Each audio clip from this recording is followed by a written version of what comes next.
देखिए कोमल जी, मैं आपको किसी और डिपार्टमेंट में या किसी और ऑफिस में पोस्टिंग नहीं दे सकता। आपके मृत पति की जहाँ पे पोस्टिंग थी वहीं पे आपको काम करना पड़ेगा। देखिए सर, आप प्लीज़ मेरी बात समझने की कोशिश कीजिए। मैं यहाँ काम नहीं कर सकती सर। आप कहीं भी भेज दीजिए मुझे, प्लीज़ सर। मुझे एक बात समझ में नहीं आ रही, आप मना क्यों कर रही है? अरे इस नौकरी के लिए लोगों को सालों तक लाइन में खड़ा रहना पड़ता है। देखिए मौका अच्छा है, गवाइए मत। मैं जानती हूँ सर, पर प्लीज़ आप भी समझने की कोशिश कीजिए। मैं यहाँ काम नहीं कर सकती सर। सैलरी थोड़ी ऊपर नीचे होगी तब भी चल जाएगा। आप मुझे किसी और डिपार्टमेंट में भेज दीजिए सर, प्लीज़ सर। देखिए चांसेस तो जरूर है, अगर आप जीत कर रही है तो मैं ये फाइल हमारे सीनियर के ऑफिस में रख देता हूँ। अब वहाँ ये आगे बढ़ेगी या धूल खाएगी ये मैं नहीं बता सकता। Thank you sir. ठीक है।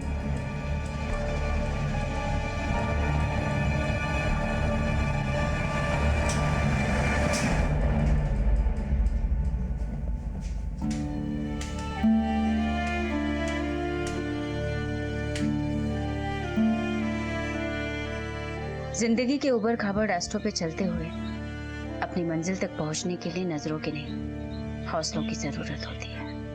मार्टिन लूथर ने कहा था कि उड़ नहीं सकते तो भागो, और अगर भाग नहीं सकते तो चलो, और अगर चल भी नहीं सकते तो रेंगो, लेकिन सही रास्ते से होते हुए अपनी मंजिल तक जरूर पहुंचो।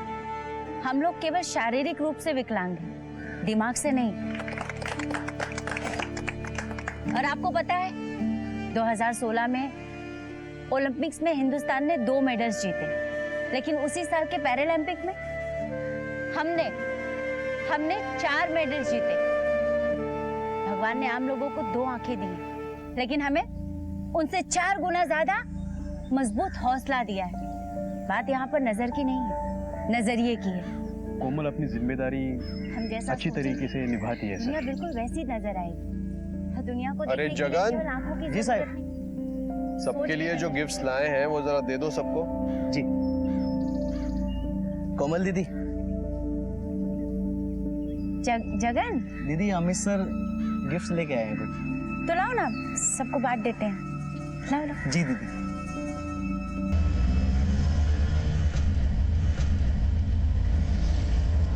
भाई साहब थोड़ा जल्दी चलो ना, मेरी बेटी वेट कर रही होगी, स्कूल छूट गया होगा।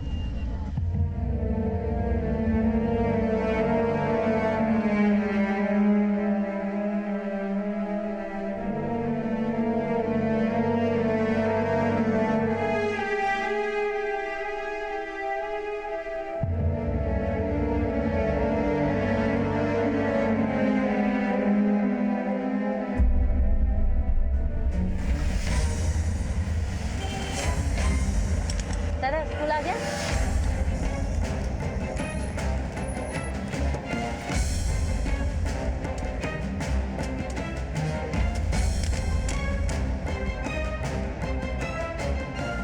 दादा मेरी बेटी दिया। दिया अंदर है।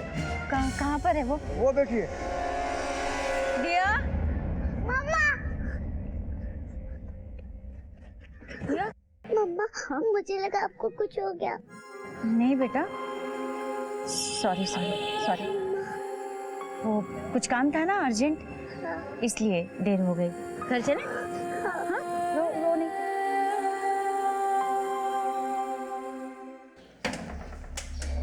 दिया जल्दी करो बेटा, हाथ मुंह धो लो, फिर खाना खा लेते हैं।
कौन है दिया? दिया कौन है? सुना है तुम ऑफिस गई थी?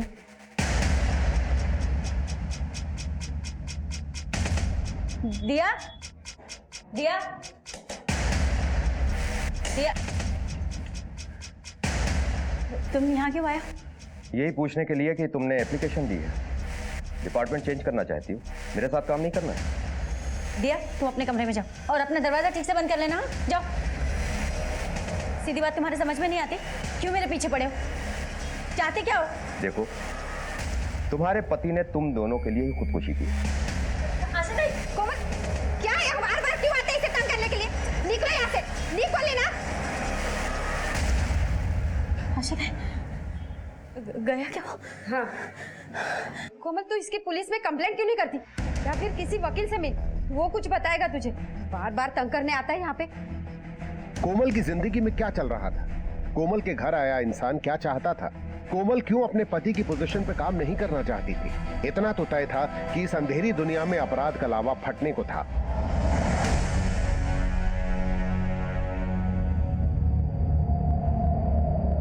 कौन है? कौन? कौन?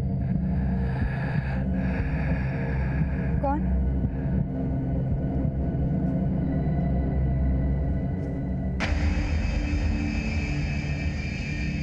कौन?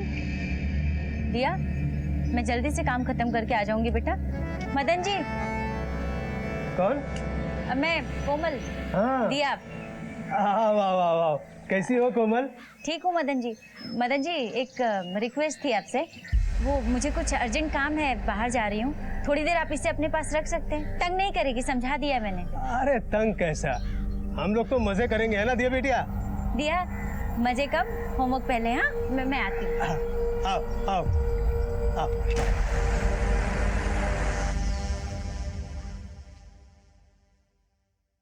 वरुण जी, इस विलेज का क्या करूं, कुछ समझ में नहीं आ रहा है। फिर से आया था, सोच रही हूँ कि पुलिस में कंप्लेन कर दूं, पर अगर मैंने पुलिस में कंप्लेन की तो जो नौकरी मुझे मिलने वाली है वो भी शायद नहीं मिलेगी। मैं सोच रही हूँ कि किसी वकील से सलाह मशवरा करके देखूं किसका क्या करना चाहिए। कोमल, तुम उस जॉब ऑफर को छोड़ क्यों नहीं देती? उससे उस विलेज से भी छुटकारा हो जाएगा तुम्हारा। तुम यहाँ पे जब तक चाहो काम कर सकती हो। पर आप जानते हैं, मेरी बेटी है, मुझे उसके फ्यूचर की टेंशन है। क्या है ना वरुण जी, वो सरकारी नौकरी है, पैसे भी यहाँ से 3 गुना ज्यादा मिलेंगे। खैर कोई नहीं, 1 मिनट। मेरा एक लॉयर दोस्त है, अभिषेक गोगटे नाम है उसका, मैं उससे फोन पे बात करता हूँ, देखते वो क्या कहता है। हाँ।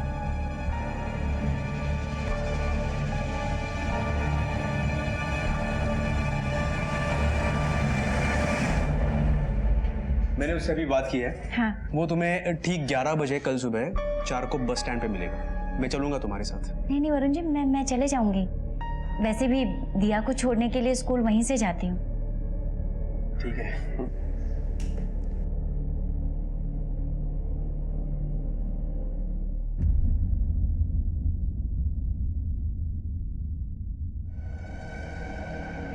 अच्छा मदन जी, आती हूँ मैं। Thank you. चलो। कैसा रहा? अंकल को तंग तो नहीं किया था ना? होमवर्क किया? दिया? मम्मा, अगली बार मुझे आप कहीं पे जाओगे तो मुझे अपने साथ लेना। अंकल के घर पे मत छोड़ना। क्या किया उन्होंने? कुछ गलत तो नहीं किया तेरे साथ? इधर उधर छुआ तो नहीं? मैं अभी चल के पूछती हूँ उनसे। नहीं, बस मुझे अच्छे नहीं लगते। अच्छा ठीक है, नहीं छोड़ूंगी।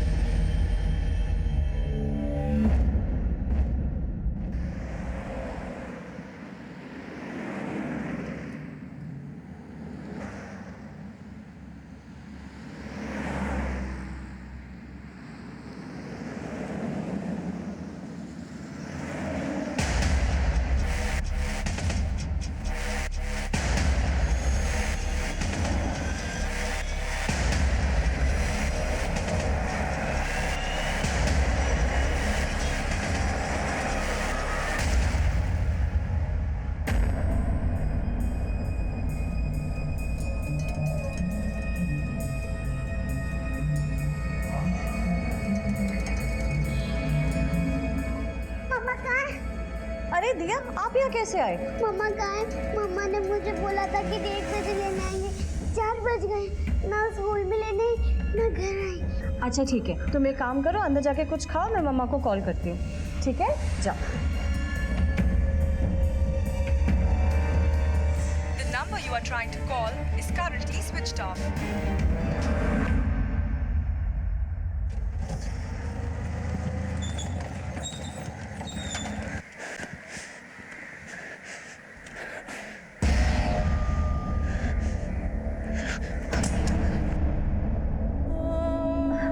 अरे कोमल, ये क्या हुआ? कोमल कोमल कोमल,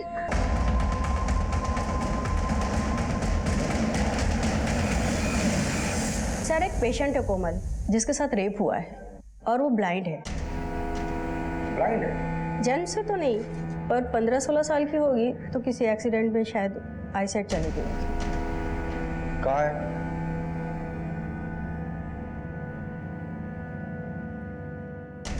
कोमल जी, किसने किया ये सब कुछ? क्या सर? कुछ नहीं सर, कुछ तो नहीं किया। देखिए डॉक्टर मैडम ने हमें सब कुछ बता दिया है, आप भी बता दीजिए प्लीज। मैंने बोला ना सर, कुछ भी तो नहीं हुआ, बस वो तबीयत थोड़ी ठीक नहीं लग रही थी, शायद नीतू जी इसलिए मुझे यहाँ लेकर आ गई। कोमल जी, इस रूम में डॉक्टर और पुलिस के अलावा और कोई नहीं है। कोमल जी, डरने की कोई बात नहीं, पुलिस आपकी हेल्प करेगी, प्लीज बता दीजिए।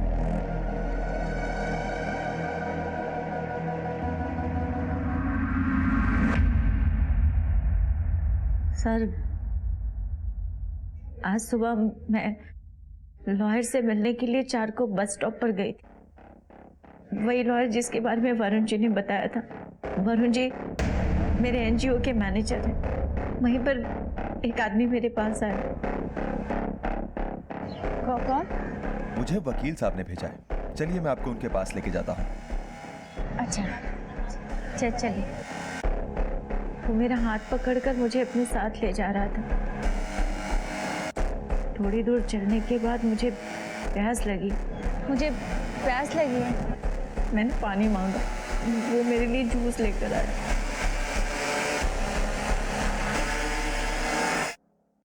फिर वो मुझे किसी बिल्डिंग में लेकर गया। मैं वहाँ सीढ़ियाँ चढ़कर गई थी सर, इसलिए मुझे याद है। मुझे लगा शायद लॉयर के ऑफिस में लेकर जा रहा है। वहाँ ले जाने के बाद उसने मुझे वेट करने के लिए बोला। मैं बैठी तो मेरी समझ में आ गया सर कि वो सोफा नहीं, एक बेड है। मुझे खतरे का आभास हुआ सर।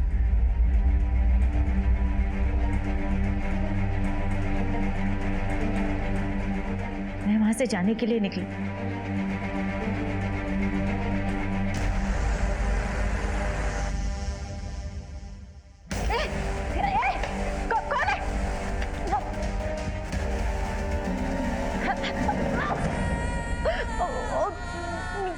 मेरा मुंह बंद कर दिया सर, और जबरदस्ती की सर। मैं कुछ नहीं कर पाई सर, मैं कुछ नहीं कर पाई।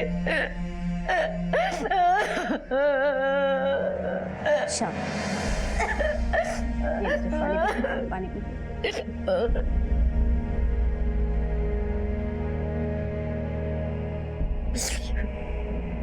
कोमल जी, जिस आदमी ने आपके साथ ये सब कुछ किया है, क्या आप उसे जानती है?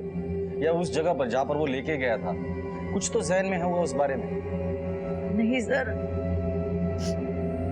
मैंने उसकी आवाज भी पहली बार सुनी थी, लेकिन वो मुझे अच्छी तरह से जानता है। मेरी बेटी दिया को भी जानता है सर, क्योंकि उसने बोला कि वो उसे मार देगा सर, और मेरा वीडियो इंटरनेट पे डाल देगा सर। वो अच्छी तरह से जानता है कि मैं देख नहीं सकती, मैं उसे कभी पहचान नहीं पाऊंगी। शायद इसीलिए उसने मेरे साथ ये सब किया। वो मेरी बेटी को मार देगा सर, मेरी बेटी को मार देगा। कोमल जी, डरिए मत, आपकी बेटी की सुरक्षा की जिम्मेदारी अब हमारी है, और आपके साथ जिसने भी ये सब कुछ किया है उसे तो हम गिरफ्तार करके ही रहेंगे।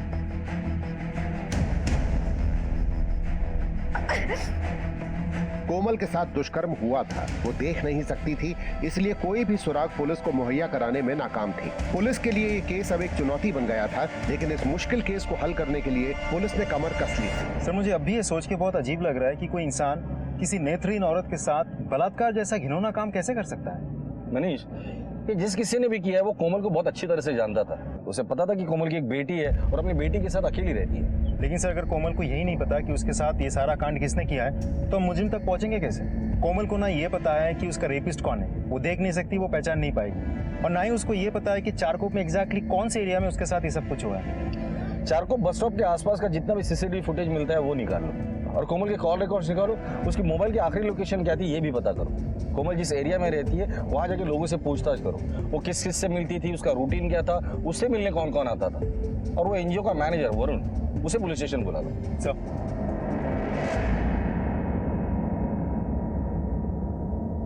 वरुण, एक औरत जो देख नहीं पाती उसे अकेले तुमने भेज दिया था लॉयर से मिलने के लिए, क्यों? देखो सर, मेरा मकसद सिर्फ कोमल की मदद करना था, और मैंने कोमल को पूछा था कि मैं तुम्हारे साथ आऊंगा, लेकिन उसने मना कर दिया सर। वो तुम्हें ठीक 11 बजे कल सुबह चारकोप बस स्टैंड पे मिलेगा। मैं चलूंगा तुम्हारे साथ। नहीं वरुण जी, मैं चले जाऊंगी। आप चाहे तो उसे पूछ सकते हो। आज सुबह से कहा थे तुम? एनजीओ में ही था। ठीक है, पहले उस लॉयर की डिटेल दो जिससे कोमल मिलने वाली थी। वैसे कोमल को लॉयर की क्या जरूरत थी? दरअसल कोमल के पति ने जब आत्महत्या की तो उसके बाद एक आदमी उसके पीछे हाथ धो के पड़ा था। कोमल उससे छुटकारा पाना चाहती थी और इसीलिए वो लॉयर के पास गई थी। आदमी का नाम क्या है? विलेश राठी नाम है उसका। बाकी डिटेल्स कोमल आपको देगी।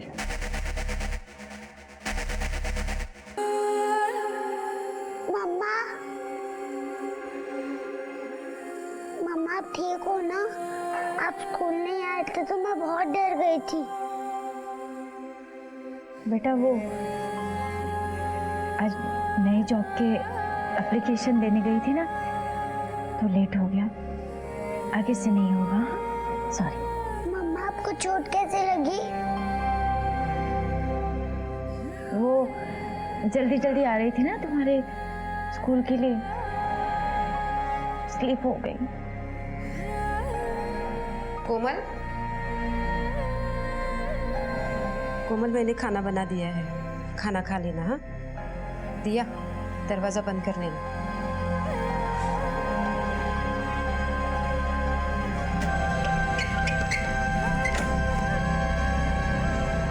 दरवाजा बंद कर। उसका नाम विलेश राठी है सर। जिस स्टेशन पर मेरे पति सुनील अनाउंसर का काम करते थे वो वहीं पर सुपरवाइजर है सर। उस समय मेरे पति के प्रमोशन की बात चल रही थी, लेकिन उसने उनके सामने एक बहुत ही घटिया सी शर्त रखी। कैसी शर्त? सर वो मेरे साथ, सर मेरे पति ने उसकी उस बकवास को नजरअंदाज कर दिया, लेकिन उसकी वजह से उसने उनका प्रमोशन रुकवा दिया। वो प्रमोशन हमारे लिए बहुत ज़रूरी था सर। अगर वो प्रमोशन हो जाता तो उनकी सैलरी 15,000 से बढ़कर 40,000 हो जाती। इसकी वजह से सुनील बहुत परेशान रहने लगे थे सर। प्रमोशन तो रुक ही गई है, शायद नौकरी भी हाथ से निकल जाए। समझ में नहीं आ रहा क्या करूं। विलेश भाई तो मेरी मजबूरी का फायदा उठाना चाहते हैं बस। विलेश ने सुनील को इतना परेशान किया सर कि एक दिन सुनील ने अपनी जान ले ली। पापा, पापा उठो पापा। दिया, दिया, क्या होता? वो ना मम्मा, पापा ने अपना हाथ काट लिया। उनके हाथ से बहुत सारा खून भी निकल रहा है और वो उठ भी नहीं रहे। पापा उठो ना, पापा उठो ना, पापा। पापा उठो ना, पापा उठो ना, पापा उठो ना।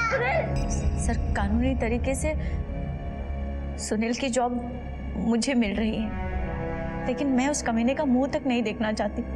सुनील के जाने के बाद उसकी हिम्मत इतनी बढ़ गई कि वो आए दिन मेरे घर पहुंच जाता था मुझसे इस विषय में बात करने के लिए।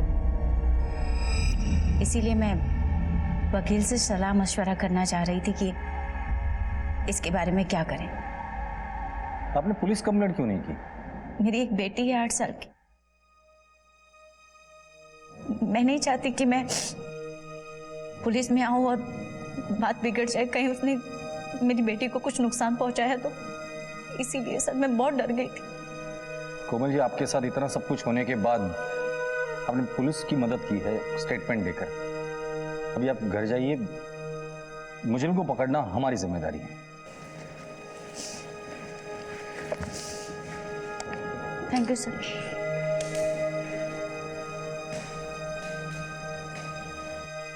सर, तो कोमल को पाने के लिए विलेश इतना पागल हो गया था कि इसका रेप ही कर दिया। तो सुपरवाइजर साहब, 12 अगस्त को सुबह 11 बजे से लेकर शाम 4 बजे तक आप कहाँ थे? मैं अपने ऑफिस में था सर। मॉर्निंग में ऑफिस आया और रात में करीब 9 बजे वापस घर गया। आप चाहें तो मेरे ऑफिस में पता कर सकते हैं। पता किया हमने, हमें कुछ और भी पता चला है। सुने आपको कोमल में कुछ ज्यादा ही दिलचस्पी थी। ये सब बेबुनियाद बातें हैं सर। मैं जानता हूं कि आप ऐसा क्यों कह रहे हैं। हाँ, मैं उसके घर जाता जरूर था, लेकिन बस उसका हालचाल पूछने। सुनील हमारा बहुत अच्छा एम्प्लॉय था। उसके जाने के बाद मैं उसके परिवार को लेकर चिंतित था और इन दिनों मैं उसको समझाने के लिए जाता था कि वो मेरे पास जॉब ज्वाइन कर ले। माना कि इस शहर में आपसे बड़ा कोई शरीफ आदमी है ही नहीं, पर इस बात पर जब तक हम ऑफिशियल थप्पड़ नहीं मारेंगे ना, शहर छोड़कर बाहर नहीं जाना। ठीक है, जाओ।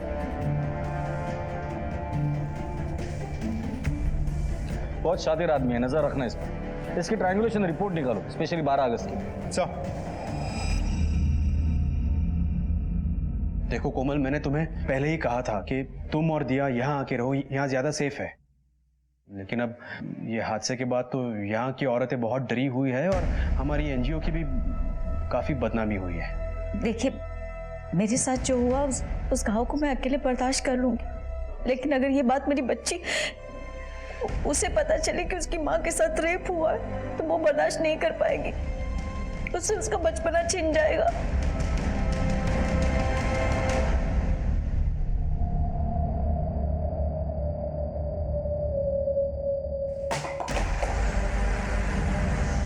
कौन है?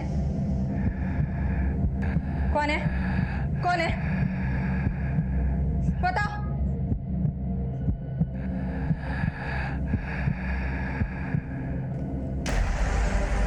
पुलिस ने अपने शक के आधार पर एनजीओ के सभी लोगों से पूछताछ की, लेकिन कोई भी ठोस दलील अभी भी हाथ नहीं आई थी। सर, कोमल से जुड़े सभी लोगों से पूछताछ की मैंने। अभी तक तो शक सिर्फ विलेश पर ही है, लेकिन फिर भी विलेश के खिलाफ हमारे हाथ एक भी सबूत ऐसा नहीं लगा जिसके आधार पर हम ये कह सकते हैं कि मुजरिम विलेश ही है। और विलेश के कॉल डिटेल्स भी चेक किए मैंने। उस दिन चारकोप में उसका मोबाइल एक्टिव नहीं था। हो सकता है वो अपना मोबाइल घर पर ही छोड़ कर गया हो, नजर रखना उस पर। सर, मैंने 12 अगस्त की चारकोप की सारी सीसीटीवी फुटेज चेक की, जिसमें मुझे एक बात खास मिली।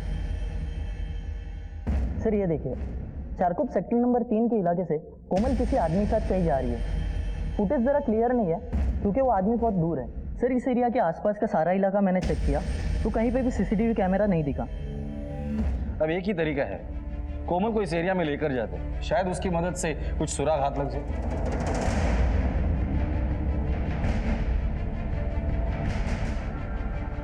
कोमल जी, चारकोप बस स्टॉप तो यहीं पर है, क्या इसी बस स्टॉप पर आप रुकी थी? हाँ सर। सर, यहाँ आसपास में कोई शायद टेलर है। मशीन की आवाज सुनी थी मैंने।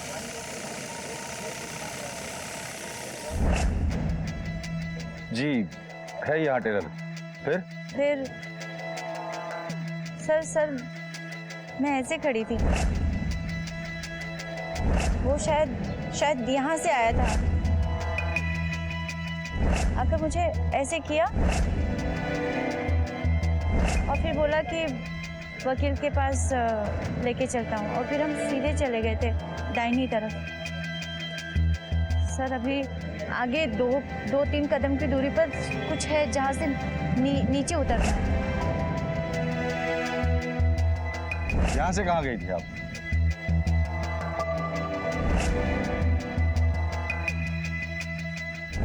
इधर गए थे सर। सर,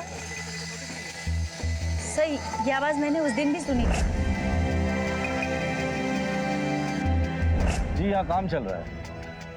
सर हम सही जा रहे हैं, हम सीधे गए थे और इसके बाद एक स्पीड ब्रेकर भी पड़ेगा सर। सर इसके बाद हम राइट में टर्न ले लिया था सर।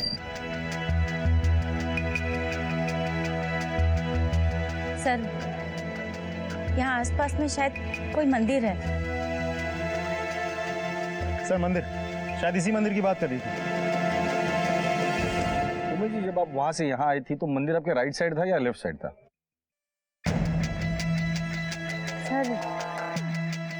सर शायद मेरे लेफ्ट में ही था सर।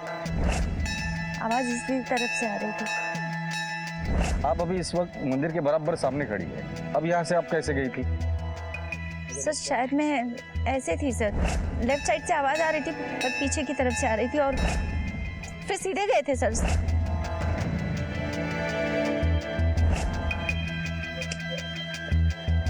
सर यहाँ से रास्ता किस तरफ जाता है? लेफ्ट की तरफ। हाँ हम लेफ्ट की तरफ ही गए थे सर। थोड़ी दूर जाने के बाद पता नहीं किसी बहुत ज्यादा भीड़ भाड़ वाली जगह पे चले गए सर। चारों तरफ से आवाज आ रही थी, गाड़ियों का साउंड था सर। इस एरिया में अगर कहीं सीसीटीवी मिलता है तो चेक कर, अगर सीसीटीवी है तो उसका फुटेज। 50 कदम की दूरी पर मुझे प्यास लगी थी, वो मेरे लिए जूस लेकर आया था सर। फिर जूस पिया, उसके बाद क्या हुआ? कहाँ गए आप लोग?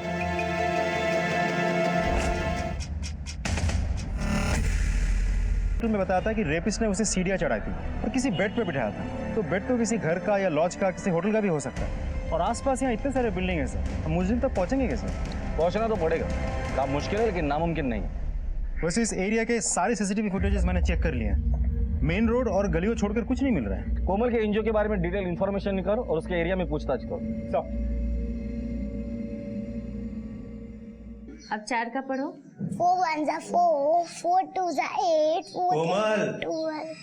मदन जी आइए ना, आइए ना। कैसी हो कोमल? नहीं मैंने सुना वो तुम डरना नहीं, हम हैं ना, घबराना नहीं। तुमसे कुछ बात करनी थी, अगर बुरा ना मानो तो। नहीं मदन जी, कैसी बात कर रहे हैं आप? बैठिए, संभाल। हाँ।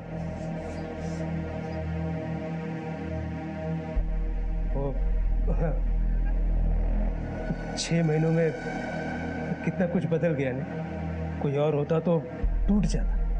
पर कोमल तुम्हें बहुत शक्ति है, पर हर शक्ति की एक सीमा होती है और तुम पर तो दिया की जिम्मेदारी भी है। आज लोग नेत्रहीन कह रहे हैं, कल चरित्र। तुम समझ रही हो ना मैं क्या कह रहा हूं? मेरा एक मशवरा है, तुम ये शहर छोड़कर चली जाओ और ये पुलिस के पछड़ों से बच जाओ। हम हैं ना मदद करने के लिए। नागपुर में हमारी पहचान के लोग हैं, वो तुम्हारी मदद कर देंगे। मदन जी,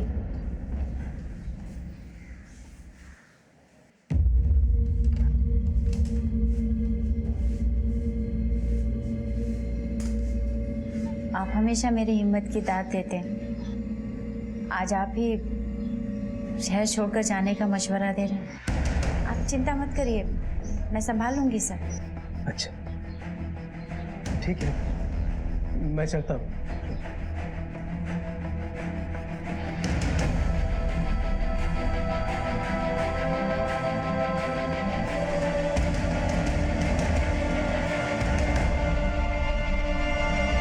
अब आप मेरे पे शक कर रहे हो? मेरा और कोमल का दर्द एक ही है और मैं सिर्फ उसका दर्द बांटने चाहता था कलाकारों से। पर कलाकार का दिल है ना, मोम का होता है। और उसी मोमबत्ती से तुमने कोमल की जिंदगी में आग लगा दी, क्यों? सब मैंने ऐसा कुछ भी नहीं किया। 12 अगस्त को तो मैं कोमल से मिला भी नहीं। अच्छा एक बात बताओ, तुम्हारी कमाई का जरिया है सिर्फ म्यूजिक, और मुंबई जैसे शहर में सिर्फ संगीत के जरिए इतना बड़ा घर, इतने पैसे, मानना पड़ेगा। ओ साहेब, ये मेरा पुश्तैनी घर है, बाप दादा के टाइम से। सब अभी 2 साल पहले मेरी आई का देहांत हुआ है सर। ठीक है, क्या हुआ है क्या नहीं हुआ है वो तो हमें पता चल ही जाएगा, और जब तक इन्वेस्टिगेशन पूरी नहीं हो जाती या पुश्ते नहीं घर छोड़ के जाना मत। और हाँ, अगर हमें पता चला ना इस कांड के पीछे तुम्हारा हाथ है, तो तुम्हारी जो म्यूजिक और संगीत की महफिल है ना, ये उम्र भर के लिए जेल में सजेगी, इतना याद रखना।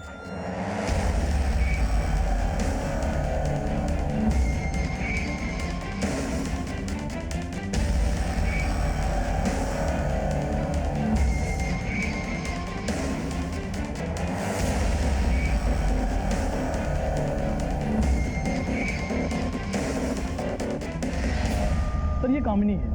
लगभग 6 महीने पहले हमारे पुलिस स्टेशन में इसके पड़ोसी ने एक मिसिंग रिपोर्ट दर्ज की थी। हमने जब जांच पड़ताल की तो हमें ये पता चला कि वो लड़की एक एनजीओ में काम करती थी। एनजीओ का नाम क्या था? रोशनी का सफर।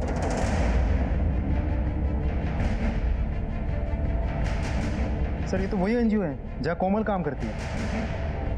सर हम लोगों ने जब आगे छानबीन की तो हमें पता चला कि ये लड़की अपने गाँव गई थी, लेकिन गाँव से हमें ये रिपोर्ट मिली कि वो तो अपने गाँव पहुंची ही नहीं। उसके फादर का सर अक्सर फोन आया करता है, अपनी बेटी के बारे में पूछताछ करते हैं। सर ये तो एक मेजर लीड हाथ लगी है। Thank you. कामिनी लापता है और कोमल के साथ बलात्कार हुआ, और ये दोनों एक ही एनजीओ में काम करते हैं। एक महज इत्तेफाक नहीं हो सकता, इस एनजीओ में कुछ तो गड़बड़ हो रही है। हाँ सर, कामिनी आप्टे नाम की लड़की इसी एनजीओ में काम करती थी। पता नहीं 6 महीने पहले बिना बताए चली गई यहाँ से। सर वो जहाँ रहती थी ना, उस एरिया की पुलिस यहाँ की पूछताछ भी करके चली गई। मैं तो खुद हैरान हूँ सर। हैरान तो हम लोग भी है। एक ही एनजीओ की 2 लड़कियों के साथ ये सब कुछ हो रहा है, क्या छुपा रहे हैं हमसे? सर हमारा एनजीओ एक खुली किताब है सर। सर जरूर कोई हमें बदनाम करने की कोशिश कर रहा है, और इसीलिए ये सब हो रहा है। कौन कर रहा है बदनाम आपको? सर ये मैं कैसे बता सकता हूँ कौन बदनाम कर रहा है।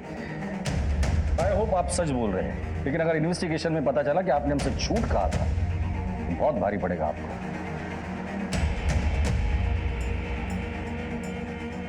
टीम कोशिश कर रही है, लेकिन अभी तक कोई लीड नहीं मिली। सर लेकर आओ जी, कहिए। सर आपने मेरी कंप्लेंट पे कोई एक्शन लिया? कौन सी कंप्लेंट?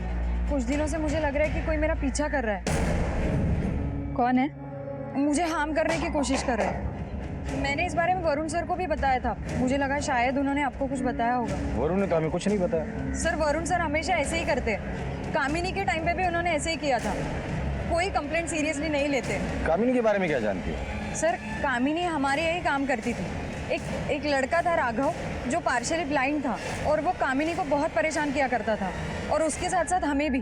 हमने उस बारे में भी वरुण सर को कंप्लेंट की थी, पर तब भी वरुण सर ने ध्यान नहीं दिया। कामिनी इस वक्त कहाँ है? सर लोग कहते हैं कामिनी घर चली गई, पर मुझे लगता है वो राघव के डर से ही भाग गई है। ये राघव कहाँ मिलेगा? सर राघव पता नहीं कहाँ मिलेगा, पर कविता ताई उसके कांटेक्ट में है। ये कविता ताई कहाँ है? दिया दिया जल्दी करो, जूते भी तैयार हो गए, चलो लेट हो जाएगा। बैठो। स्कूल के कपड़े क्यों नहीं पहने? मम्मा मुझे स्कूल नहीं जाना है। क्यों नहीं जाना स्कूल? मैं जिससे भी प्यार करती हूँ और जो भी मेरे आसपास होता है उनके साथ पूरा होता है। नहीं बेटा, पहले पापा मर गए, फिर आपके साथ, फिर मदन अंकल। क्या किया मदन जी ने? उन्होंने कहा पापा स्ट्रांग नहीं थे, पापा वीक थे, और मेरे फ्रेंड कहते हैं कि पनौती हूँ। नहीं बेटा, ऐसा नहीं बोलते। हाँ, किसने कहा कि तू पनौती है? तू तो मेरी हिम्मत है, मेरी ताकत है। प्रॉमिस कर मुझे कि आगे से ऐसे कभी नहीं सोचेगी कि जो हुआ वो तेरी वजह से हुआ। हाँ? प्रॉमिस मम्मा। अच्छा कपड़े पहन ले, स्कूल जाते हैं।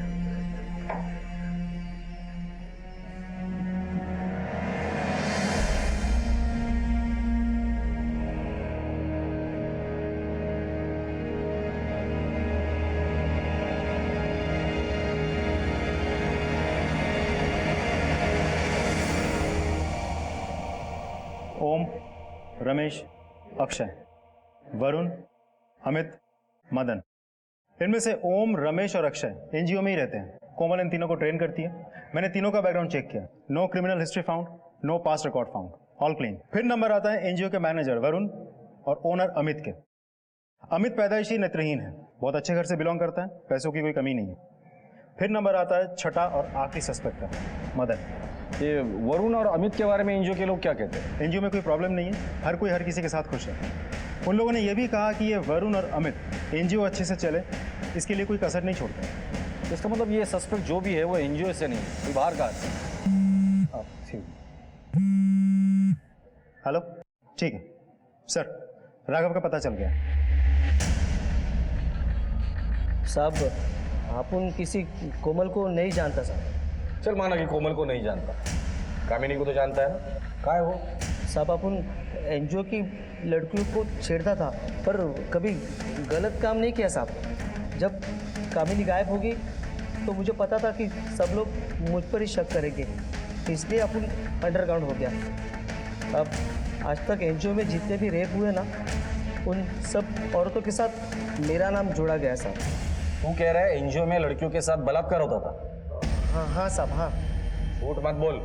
अगर एनजीओ में लड़कियों के साथ बलात्कार होता था तो किसी ने पुलिस कंप्लेंट क्यों नहीं की? सब मैं झूठ नहीं बोल रहा हूँ साहब, सब मैं सच बोल रहा हूँ। उन सब औरतों के नाम और फ़ोन नंबर है मेरे पास। मैं मज़े करने के लिए उनको कॉल किया करता था साहब। हाँ, राघव के पास से उन औरतों के नंबर ले लो, उन्हें कांटेक्ट करो, उनका स्टेटमेंट रिकॉर्ड करो। अब तो ठोस सबूत हाथ आने पर ही इस वरुण पर हाथ डाले। पुलिस के हाथ आए राघव ने नए खुलासे किए थे और केस को एक नई दिशा में मोड़ दिया था। पुलिस ने अब पहले सबूत बटोरने को प्राथमिकता दी और अपनी तफ्तीश का दायरा फैला दिया। हाँ सर, ये लड़की तो बगल वाले लॉज में गई था। लॉज का नाम? Honeymoon laws. सर उसने मुझे धमकी दी थी कि अगर मैंने उसके बारे में कुछ बताया तो वो मेरी वीडियो इंटरनेट पे डाल देगा। सर मैं उसकी धमकियों की वजह से चुप थी। किसने धमकी दी थी आपको? वरुण। मारो मत मुझे, मैं बोलता हूँ सर। सारे मामले दबा के क्यों रखे थे तूने? अगर पुलिस केस हो जाता तो हमारे एनजीओ को ताला लगता सर, बहुत बदनामी हो जाती है हमारी। मैंने उन लड़कियों को झूठ बोला, मैंने कोई वीडियो नहीं बनाया सर। लेकिन सर शपथ सांप खरा बोल रहा हूँ सर, मुझे बिल्कुल नहीं मालूम कि रेप किसने किया है। मैं बस खुद को और एनजीओ को बचाना चाहता था सर। बहुत एनजीओ कर रहा है, क्या रखा है उस एनजीओ में जो एनजीओ से इतना प्यार करता है? हमारे अमित सर कुछ देख नहीं सकते और उसकी वजह से हमारे एनजीओ की पूरी जिम्मेदारी मेरे कंधों पर थी। मैं जहाँ कहूँ वहाँ वो बिना पूछे साइन करते थे सर। उसी भरोसे का फायदा उठाकर मैं एनजीओ से पैसे चुराता था सर। सर अगर रेप की वजह से एनजीओ पे इंक्वायरी होती तो मेरा ये सच सामने आता, इसलिए मैंने ये मामला दबा के रखा सर। मुझे इस वरुण पे रत्ती भर भी भरोसा नहीं है, लेकिन एक सेकंड के लिए अगर मानते हैं कि वरुण सच बोल रहा है तो इन औरतों के साथ बलात्कार कर कौन रहा है और कहाँ कर रहा है? हाँ बोलो। मैं चारकोप के हनीमून लॉज पे हूँ। कोमल को यहीं लाया गया था। क्या सर इनमें से कोई नहीं था कोमल के साथ में। ध्यान से देख और सच सच बता, इनमें से कौन आया था कोमल के साथ तेरे लॉज में? सर कोई नहीं था। बोलता सर पता।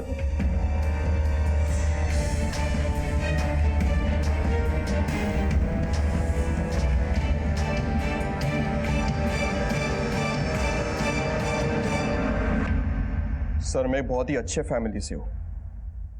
ये एनजीओ मेरे पिताजी ने मेरे लिए खोल के दिया था, मगर क्या फायदा सर, हर काम के लिए, हर एक चीज के लिए मुझे किसी ना किसी पर डिपेंडेंट रहना पड़ता था। कोई भी लड़की मुझसे शादी नहीं करना चाहती थी सर, इसलिए मैंने एनजीओ की एक औरत पर हाथ डाला। मेरे पास पैसे तो बहुत थे, अगर मैं चाहता तो इन्हें खरीद सकता था, लेकिन मैं इन सबको दिखाना चाहता था कि मैं किसी और से कम नहीं हूँ। ऊपर वाले ने मुझे आंखें तो नहीं दी, लेकिन हर एक चीज को बारीकी से सुनने की और अंदाजा लगाने की शक्ति दी। जिसे मैं ऊपर वाले का अभिशाप समझता था वो मेरे लिए एक वरदान बन गया। मुझ जैसे नेत्रहीन इंसान पर किसी ने भी शक नहीं किया। कई औरतों ने तो पुलिस कंप्लेंट भी नहीं की। कामिनी के साथ क्या किया था? वो कहाँ गायब हो गई? उसने मुझे मेरी आवाज से पहचान लिया था सर। अकेले तो तू मर्डर कर नहीं सकता और ना ही लाश को अकेले ठिकाने लगा सकता है। सर उसको मारा तो मैंने खुद था, लेकिन उसकी लाश को ठिकाने लगाने के लिए पैसों ने मेरी मदद की। मेरे ड्राइवर जगन को मैंने 25,000 रुपए दिए। उसने एक भी सवाल पूछे बिना मेरे सारे काम कर दिए। कोमल को तूने अपना शिकार कैसे बना लिया? सर जगन ने वरुण और कोमल की बातें सुन ली थी। वो तुम्हें कल 11 बजे चारकोप बस स्टॉप मिलने वाला है, मैं चलूंगा तुम्हारे साथ। नहीं, उसकी कोई ज़रूरत नहीं, मैं चले जाऊंगी। वैसे भी दिया को स्कूल छोड़ने के लिए उसी रास्ते से जाती हूँ। बाकी सारी औरतें तो जगन तेरे पास लेकर आता था, लेकिन कोमल के केस में जगन नहीं गया था, तू उसे मिलने गया था, क्यों? कोमल और जगन अक्सर एक दूसरे से बातें किया करते थे। वो उसे छूकर बता सकती थी कि वो जगन है, लेकिन वैसा इंटरेक्शन मेरा और कोमल का कभी नहीं हुआ। एनजीओ में कुछ भी करना मेरे लिए रिस्की साबित हो सकता था, लेकिन मैं एक सही मौके की तलाश में था। मेरे ड्राइवर जगन ने मुझे बता दिया था कि वो चारकोप जा रही है, और जैसे ही वो चारकोप पहुंची मेरे ड्राइवर ने मुझे इन्फॉर्म कर दिया और बाद में मुझे अच्छे से गाइड भी किया। बस सर सीधा आपके सामने 10 कदम आगे। कौन? मुझे वकील साहब ने भेजा है।